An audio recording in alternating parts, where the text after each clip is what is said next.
L'alcaldessa Marta Felip i el regidor d'Esports, Jordi Masquef, ja s'han inscrit a la cursa solidària Run for Cancer. Es farà el diumenge 4 de febrer a benefici d'Oncolliga Girona en la seva lluita contra el càncer. La sortida serà a les 10 del matí des del Parc Bosc i hi haurà dos recorreguts, un de 10 i un altre de 5 quilòmetres. Aquesta cursa, el Run for Cancer, entra dins el calendari de les curses de l'afició pel running que s'ha despertat a la ciutat de Figueres. És la primera de l'any dins el calendari, el 4 de febrer, i seguidament aniran discorrent aquelles curses com són la de la cursa de Sant Josep, la del Castell per Fires de Santa Creu, la cursa de la dona ja ha passat l'estiu, més cap a la tardor, per acabar amb una mitja marató. Per tant, Run for Cancer, 4 de febrer, us podeu inscriure a través de la pàgina web d'Oncolliga o bé presencialment.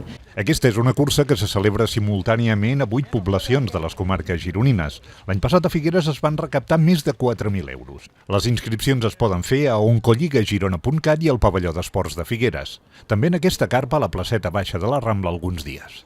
Nosaltres estarem aquí en el baix de la Rambla el dissabte 20 de 9 a 13 i el dijous 25 també de 9 a 13, i aquí farem inscripcions, tota la gent que es vulgui apuntar, i com més gent millor, que és el que volem.